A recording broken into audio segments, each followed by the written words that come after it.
Good morning, everybody. Greetings from the Netherlands, and I'd like to introduce Planet Hope to all of you.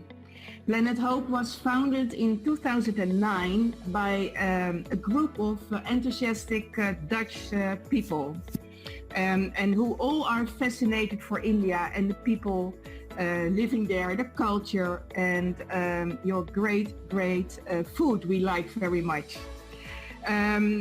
The Planet Hope Foundation has been started to help the underprivileged and vulnerable sections of society. Planet Hope is committed to help children and women who have been repeatedly denied opportunities to grow and improve their situations. Planet Hope develops programs and projects that enables them to use their knowledge, skills, and talents to gain a decent life and livelihood. We also tackle the social cause that prevent children from getting an education by making formal education more accessible and available to them as well.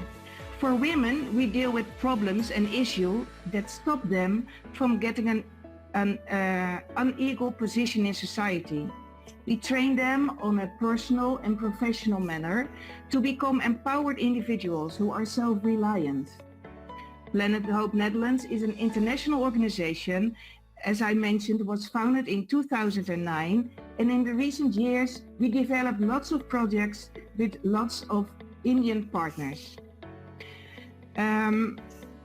I'd like to thank our two brilliant speakers. I'm very happy that you are here with us this morning. You make our webinar very interesting and successful. Thank you very much for your willingness and enthusiasm for joining our webinar.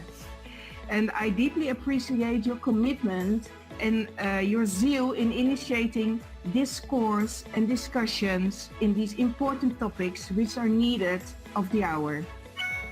Thank you, our dear audience, for participating, and have a lovely day ahead. Thank you very much.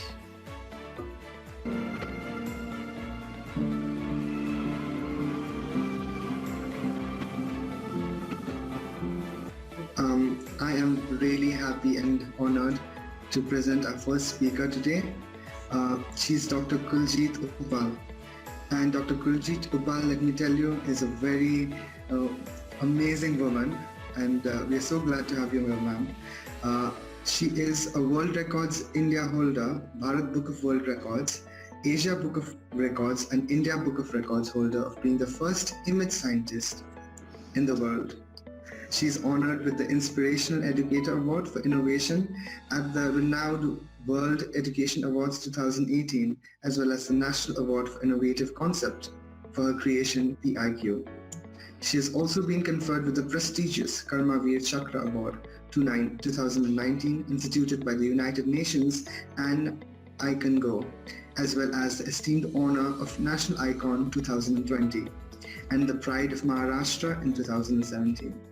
Dr. Kuljeet Uppal has been awarded with the prestigious honor of Genius Polymath and Inspirational Polymath Award, being an image scientist, an entrepreneur, a pilot, a creative director, an author, and an educationist, amongst other hats that she wears. Dr. Kuljeet is truly a multifaceted top performer with an enviable blend of management and strategizing skills, powered by creativity, challenge, and perfection. A vibrant professional with over 25 years of expertise at senior level in people management, content and program development, training and development, image management, advertising, and corporate communications. She's also an effective communicator with excellent negotiation skills, leadership qualities, and analytical power. We are so very happy to have you, ma'am. So very honored that you could make us this time, and I think you are a person who all our young ladies in this meet can look up to and aspire being like. Over to you, ma'am. Thank you so much. Thank you so much, Brandon. Thank you, Karen and Roshni. And a very good afternoon to everyone. Good morning, good evening. I don't know where everyone is from, whichever part of the world. But greetings to all of you, firstly, on the occasion of the Human Rights Day. I think on this very day, the 10th of December in 1948, the United Nations General Assembly adopted and proclaimed the Universal Declaration of Human Rights, the first global enunciation of human rights and one of the most important and major achievements of the United Nations. The Universal Declaration of Human Rights is a milestone document, as we all know, for the world that proclaims the indisputable rights which everyone is entitled to as a human being, regardless of race, color, religion, sex, language, nationality, social origin, property, birth, and what have you. We know that human rights are at the heart of the United Nations Sustainable Development Goals, because in the absence of human dignity, we cannot hope to drive any sustainable development. So one needs to understand the hand-in-glove system between the two, the balancing of the equation, if I may say here. Human rights are driven by progress on all the SDGs, and the SDGs are driven by advancements on human rights. So let's look at this eventful year 2020. I think it will probably go down into history as the year of the COVID-19 pandemic, which I believe has been the biggest catastrophe for the world as a collective unit since probably the Second World War. In these times, I think the focus has to be on recovery, on building back what we had lost, keeping human rights as a core element in the entire process. We will reach our common global goals only if we are able to create equal opportunities for all, address the failures exposed and exploited by COVID-19, and apply human rights standards to tackle deep-rooted intergenerational inequalities, exclusion, and of course, discrimination. Today, the 10th of December, is an opportunity to reiterate the importance of human rights in rebuilding the world we want, and the need for global solidarity, as well as interconnectedness and shared humanity. To start off with, I think every article in the Declaration should prevail very strongly across global society. There's no debate about that. Sadly, the COVID crisis has been fueled and accentuated, if I may say, by a few things. Intensified poverty, rising inequalities, discriminations that are deep-rooted, and many other cavities in human rights protection. Unless we fill those cavities and bridge the gaps and advance human rights, only then can we fully recover and build back a world that is more resilient, more just, and sustainable. While there would be multiple aspects to ensure human rights protection in the current times, let me just share a few key points that come to me, and I think they are imperative. Firstly, I think it's important to end discrimination of all kinds. We cannot have structural discrimination and racism. That will only fuel crisis in the wrong direction. So equality and non-discrimination are primary requirements for the post-COVID world. Secondly, we also need to look at another pandemic of sorts that is running in parallel, the inequality pandemic. And for that, we need to promote and protect social, economic, and cultural rights and create a new era. Thirdly, we need to realize that all of us are in it together, from you and me and people in our neighborhood and communities and civil society to governments and the private sector. Pretty much everyone has a role to play in building a beautiful post-COVID world where we encourage participation and solidarity for a better present and a beautiful future for the coming generations. And needless to say, we need to continue to promote sustainable development for the people and the planet. We have seen a very different year. The entire world, in fact, has seen that very different year, and we have been fighting this novel enemy as a collective unit. We're still at it, till the world, of course, becomes COVID-free. It's a long way to go, but we're not too far off. I think we're kind of closing. We can see the light at the end of the tunnel. We already have vaccines coming around, so we know things are kind of moving in the right direction. But yes, sadly, we have all paid a very big price for this. Thousands have died and thousands have suffered, and they continue to suffer, in fact, are fighting it every day, in fact, a lot of people. That apart, as Roshni stated, economies across the world have also been shaky and on unknown waters. Business owners are wondering what the future holds for them. Professionals have lost their jobs and are struggling to make ends meet. And in the midst of all of this, we have unfortunately also seen the shadow pandemic and a rise in domestic violence across the world. So now what? I read somewhere, very interestingly, that you're either a part of the problem or you're a part of the solution. Now, it's your choice normally. And I would typically say, personally speaking, that for me, I would any day prefer being a part of the solution. I always have an option to keep grumbling and saying, oh my God, it's such a sad world, we are in an awful state and everything is bad and there's misery and there's sadness, blah, blah, blah. While that's true, but do we want to keep on only talking about that? Or would we want to kind of be proactive and move forward and say, okay, fine, we know what the status quo is, but let's move forward and be part of the solution. In which case, we start looking at things in a more constructive manner. We start searching for solutions. It's good to be wise and acknowledging of what's happening, but it's also important to be optimistic about the change for the better. And in fact, my compliments to organizations like Planet Hope, who understand the importance of an open and safe space for discourse on human rights and how the pandemic has affected women, both in the professional and the personal space. We may not have a ready-to-fit kind of a solution as of now, but this is definitely a good beginning, I think, of the process. And let's be fair on where we were, a few decades ago vis-a-vis where we are today, and things are definitely moving in the right direction. Yes, they may not be moving at the same speed as we ideally may have wanted it to be. So with this kind of a scenario that I've just spoken of, I think it's important to also understand one thing. I'm sure all of us have a million thoughts, by the way, racing through our minds. Which, by the way, prompts me to ask you a question. And when I say you, I mean the audience here, especially all the women who are listening to me right now. Based on these times, how do you think your future will look? Do you think you'd be so fragile that you would be struggling even in regular winds? Or would you be creating your own sunshine, even in the severest of storms? In other words, do you want to be a victim or a victor? I think that's what I'm trying to harp on. So I think we need to change the hat we think from. I presume all of you would choose the latter. We can never be victorious without taking challenges in the face. And you need to be a warrior at this time, a true warrior. The time has come to unleash that true warrior within you, each one of you. So by the way, who's this warrior? This warrior is the one that I talk of in terms of having the attributes of a warrior. So this warrior leads from the front. He or she fights bravely in terms of adversity. Now, why did I say he or she? I know the audience is mixed bag right now. And while we talk of women being the supposed victims here, the fact is men play a big role here, and they can actually be catalysts to help this whole process to move in a faster pace. So they also will be warriors in their own way, right? So when we're talking of warriors, like I said, these are the warriors that will lead from the front. They will fight bravely in times of adversity. They will build ammunition for times ahead and never give up.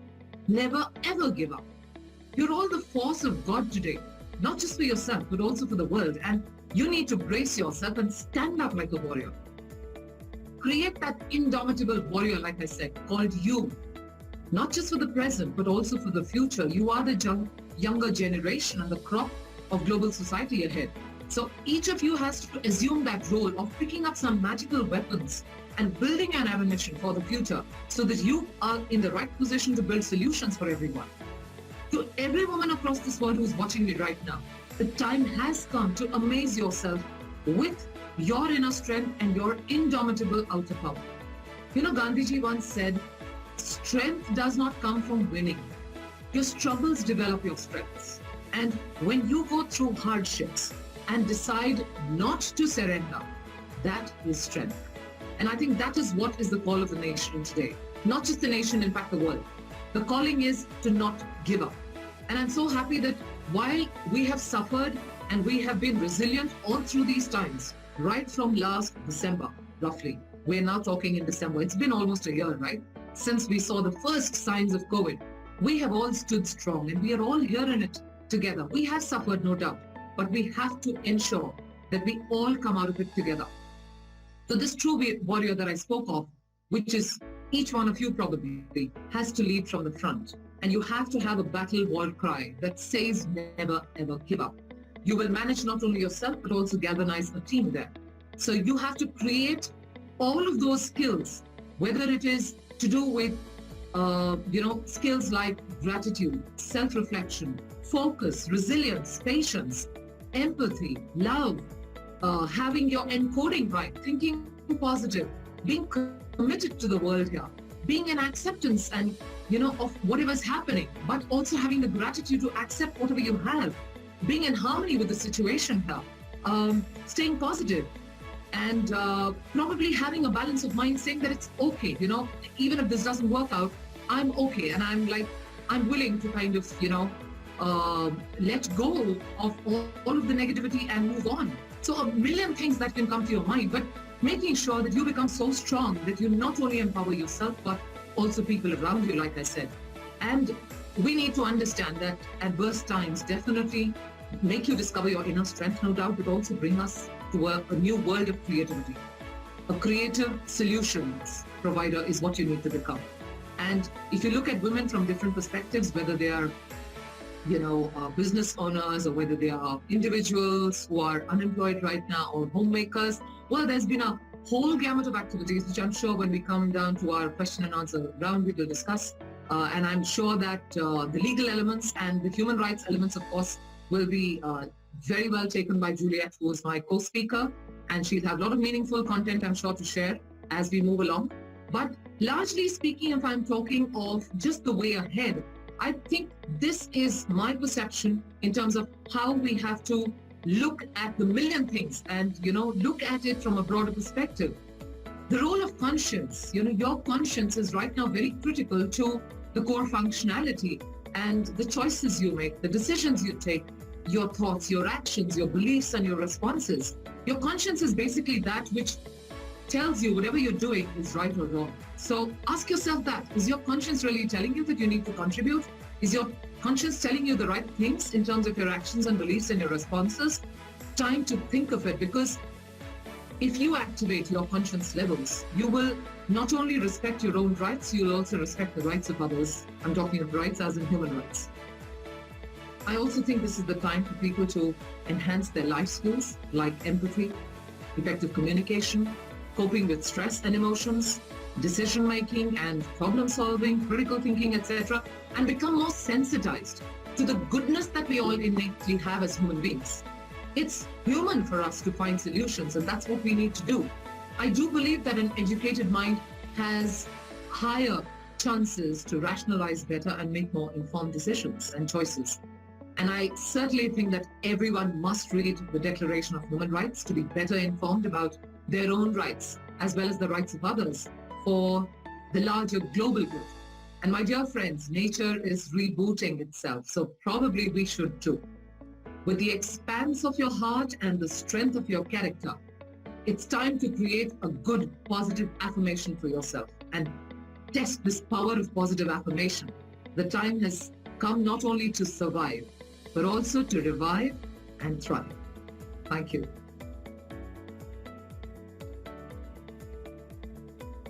Thank you so much, ma'am. I'm sure the questions are trickling in the inbox, and we will open the floor later for questions and answers. That was indeed amazing.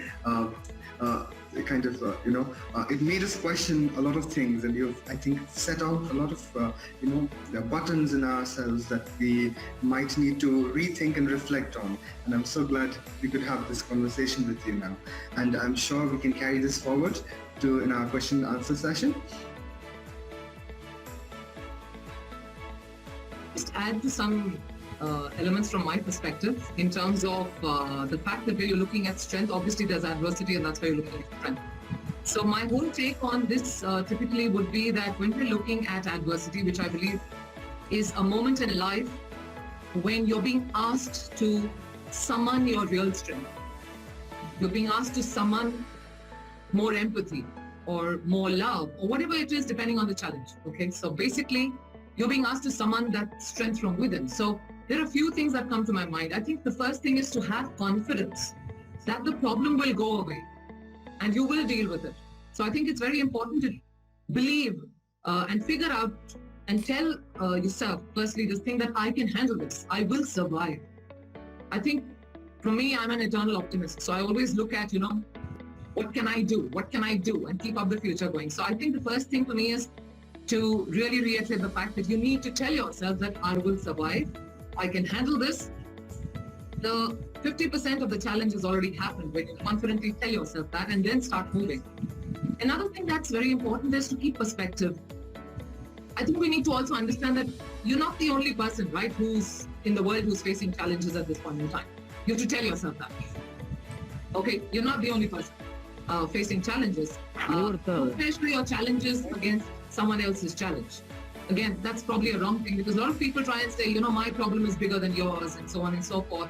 But we're not getting there. We don't need to get there. You will only turn more bitter because probably you'll not even reach out to people saying that, okay, my problem is too big, this person won't be able to help me, and so on and so forth. So I think it's important to understand that you're not the only one who has probably lost a loved one. You're not the only one who's had a huge accident. You're not the only one who's lost a limb, or you're not the only one who's had a divorce. You're not the only one who's become bankrupt, etc., etc. There are millions of people who are doing that. So don't try and make yourself high and mighty on that.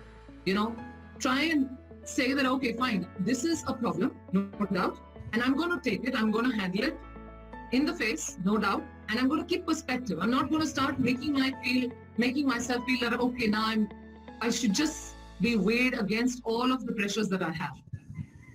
And once you've done all of that, I think then you schedule a plan for yourself, create an actionable plan and say, okay, what are the solutions I have? What are the options I have?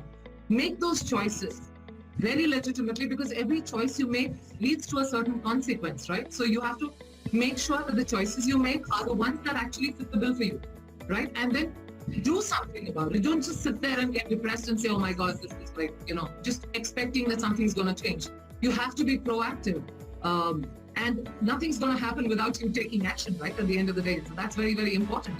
And I feel in this situation, ask for help. Feel free to ask for help because there are so many people in the world who have experienced it, who are experiencing it. So when adversity of such kind strikes, remember there are people who have understood you already in advance.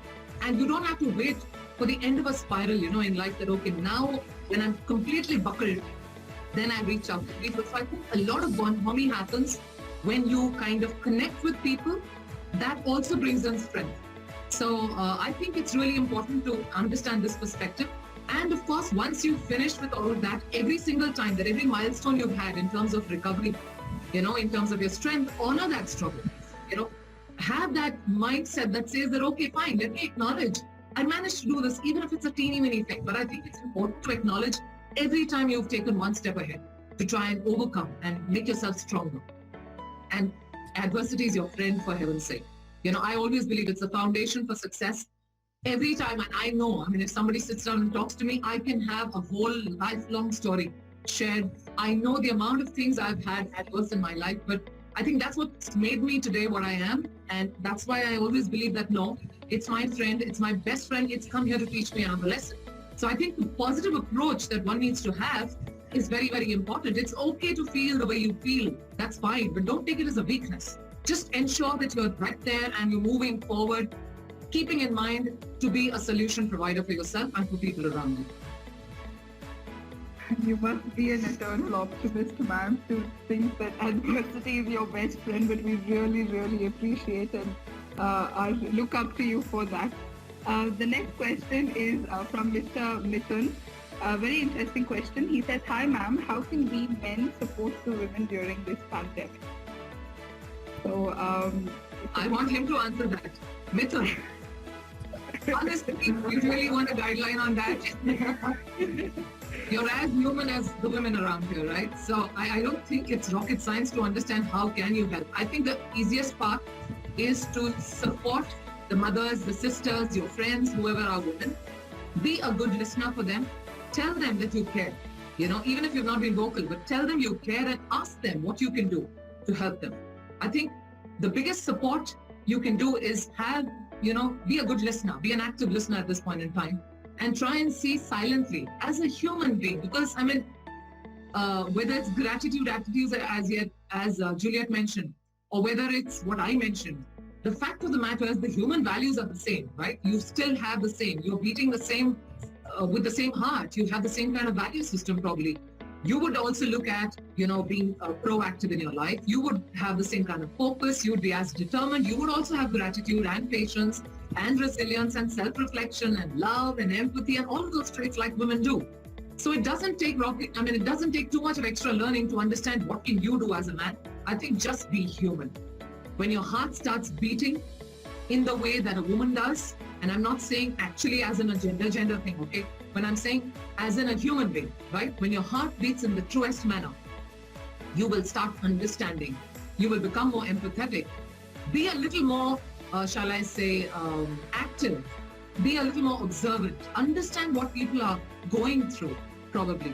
Don't turn a blind eye. I know that in the way the social system works here in India, the boys have been the pampered lot, It goes without saying. And we know that. So the women have always been told, they're being reared up to be great homemakers at the end of the day. And so every time, whether it's whatever be it education, we see in rural India, for example, that the preference is still given to the men for education. If it comes to a choice where they don't have enough money, let's say the family doesn't have enough money, they would rather have the boy get educated and the girl's education gets aborted halfway through. So if you're one of those boys, and I really have to respect Mithun for this, because I think the fact that he's asked this question is that his heart is already beating. He wants to help. So I respect that, angle itself in the first place. So God bless you, Mithun, on that. So I think the fact that you can let your heart beat for women around and understand their problems from their perspectives. The core difference between sympathy and empathy is exactly that, right? Empathy is when you're actually getting into the feet or the shoes of the other person and then understanding it from their perspective. So if Mithun and all the boys who are listening, you can actually be empathetic to what women go through, whether at work, whether at their personal space, whatever it is. Your mothers, sisters, interact more with them. You will understand, what are their daily problems. And they may seem very mundane, but they exist. The fact is they exist, and we have to understand that if they exist and you are in a position to help in any which way, punch forward and do the needful.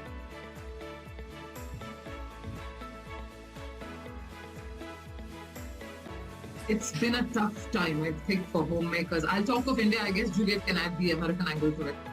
But I think pretty much we're all human beings, so I guess we would have all done the similar thing. I'm a homemaker myself in one way. I'm a working homemaker in one way. I run my own, my venture, but I've also been a homemaker. And so we've experienced it actually. When you see your family there, 24/7 for months together. I have loved it, but I'm not too sure the family loves it in the same way, right? So in the same perspective, and that's why we see domestic violence, because people seem to have lost patience. They have, got bored, they got fed up, and they want to step out and all of that, and that's not happening. At least in the past, we've seen that happening, and to a large extent even now. Not all of the people are out in their job circuit. They're still functioning from home. So as a homemaker, if you're a business owner, of course, alongside, then you have a significant pressure, for sure, that you have to take care of the family also. And probably I know, because there's some of my friends who have been homemakers and also business owners who even have the pressure of poor performance being showcased by their family people, because now times have changed. So even if she's working alongside as a homemaker, she takes those few hours away and she's sitting and working, you have her husband and her, probably some people at home, telling her that, in this, when you're not being able to make money, why are you even at it? It's just poor performance going, and just chuck it. Shut your business down, etc., etc. So she's reeling under the pressure of the normal household chores and physical labor, washing, laundry, doing up the clothes, the mopping, the sweeping, cooking, and whatnot. And when she tries to take care of her job front alongside, she gets these kind of comments. So that's one angle of it. And but having said that, there are lot many women that I've interacted with. Recently, I was doing a research with the UNESCO chair. We're working on a research paper, and we did a little study on the MSME sector in India, and that was for women, of course. And we realized that the pressures that they have been dealing with have been a different kind, which of course doesn't address in this question. I'll probably talk a bit later.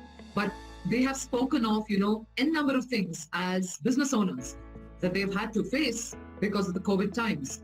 But as a homemaker, I think the largest thing has been keeping your heart so open and so gregarious to be so accepting of all of the discord and all of the disharmony that's been happening in the house. I think the largest challenge has come on that lady's head because she's the one who's trying to keep the harmony in the home. While the kids are going erratic and they're all over the place and the husband is pulling his hair apart and, she is the one who's kind of, been there supporting everyone. But sadly for her, she has had to, take all the stress on herself. So she's actually bottling a lot. And I think the first thing because of that should be don't have any pent-up emotions. Best would be to go and interact with some other homemaker. Like they say, when you are in it together, you become good friends in one way. So even if you have, a way to vent out, it's a great starting point. To just have somebody else who pretty much is in the same bracket of what you're facing, and just vent out and kind of build a deeper connection with people who kind of can understand. A great way would also be to vent out to your own family and make them understand that, we can all do this together and you don't have to be under so much of stress. And if you have stress, maybe have a signal. I'm just saying it in jest. I did this with my daughter. I was like, okay, give me a heads up when you want to vent. So the time when she'd be really irritable, she would say, okay, this is venting time. I want to vent. So none of us in the family would respond and say, okay, fine. We're just listening. We know it's just an activity. You want to vent, say all you want, utter all the nonsense you want and just let it out. So this was something as a homemaker that I came up with. And I just told my family that, okay, fine, we all are reeling under pressure, but we don't want to spoil the harmony of the house. So the best thing would be each one calling for time and saying, okay, this is an activity I want to get into and I just want to vent. And apart from that, I think a lot of engagement happened in terms of hobbies. As a homemaker, I realized if I wanted to vent, I was doing that, but I also needed my own time. You need your me time, right? Because it's not only about cooking and sweeping and swabbing. You need your own me time. And that's when I got into my creative hobbies. I think it's a great disconnect of sorts mentally. So I would go and play my synthesizer, sing with my guitar, or, just get onto the laptop and look at some good workout regimes and work out or whatever. So I'm just saying find ways out which can keep you harmonized with your internal self. And let it be very clear to your family that that is something you deserve. And that is something each one should do. I remember at one point in time, I also engaged with my husband because I said, okay, fine. He's probably going to say, okay, can you stop that dance now? You're dancing for the last 20 minutes. So I said, best is, I caught hold of his hand and I said, let's do this together. So there are a million ways that you can use your creativity and, engage in good things that can help you de-stress. Build deeper connections. As a homemaker, I think it's great to have a stress-free environment, and you can do this yourself.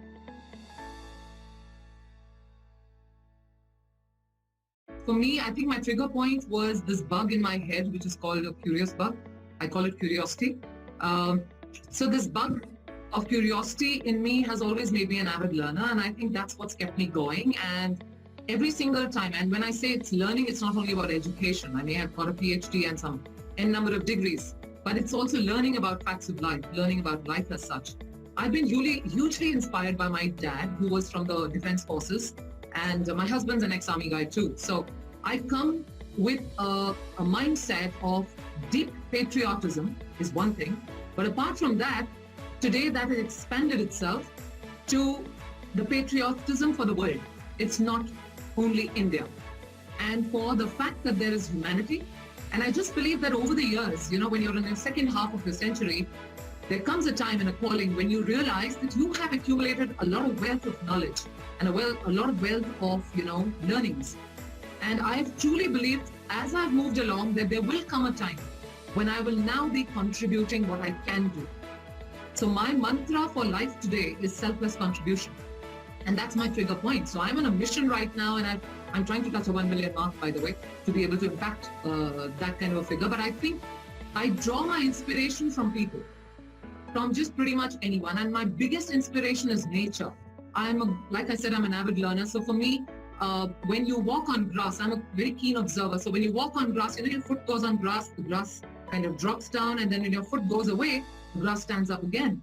So for me, it's an observation. I learn from grass, like you never fall, right? You still stand up, you bounce back again. Similarly, when you look at water and you put it into a glass versus a jug, you see the adaptability element. So for me, I draw inspiration from things around me. I draw inspiration from people around me, and that's a consistent thing that happens with me.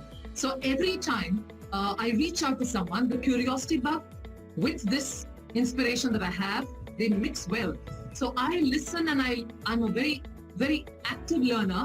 So I pick up things. Even if a 5-year-old has told me something, I'm like, wow, I didn't know that. So it's a great learning for me. You know, it's not about just facts and figures. It's about just small little things that people do. So I think that's been my biggest inspiration to keep moving forward. Everybody, nature and every single person. In the words of Melody C, gratitude unlocks the fullness of life. It turns what we have into enough and more. It turns denial into acceptance, confusion to clarity. It can turn a meal into a feast, house into home, a stranger into a friend. Each program in Planet Hope is a labor of love and a group effort, and there are so many hands that have contributed to the success of this webinar too. I would like to first and foremost thank our esteemed speakers, the stars of this program, for being so very cooperative and making time to share with us your insights from your wealth of experience. Ms. Juliet, thank you for joining us from the United States, in spite of the time difference. It is the wee hours of the early morning in your home now. Yet, you have graciously accepted our invitation to be with us today. Dr. Kuljit, we thank you for also being with us today. Your words and insights have seeped through our hands and hopefully our hearts. It is in seeing you powerful and achieved women that we get inspired to do more and break the glass ceiling. I want to thank our director, Dr. Karen Dias, who has joined us from the Netherlands. Your constant support and encouragement motivates us to keep excelling and doing good. I would lastly like to take this opportunity to thank our enthusiastic audience who have been great listeners. And I can say this without a doubt that you would have learned something new this hour. Have a great day, everyone. Thank you. Thank you. Thank you for having us. Thank you. Have a great day. Thank you so much, Dr. Kuljit and Ms. Juliet. We really appreciate your time and effort for everything that you all have given us, and we really appreciate you all. Please have a wonderful day ahead. Thank you so much. Thank you so much, Rashmi. Good luck to all of you, and God bless. And lovely meeting you, Juliet. Lovely meeting you also. Goodbye.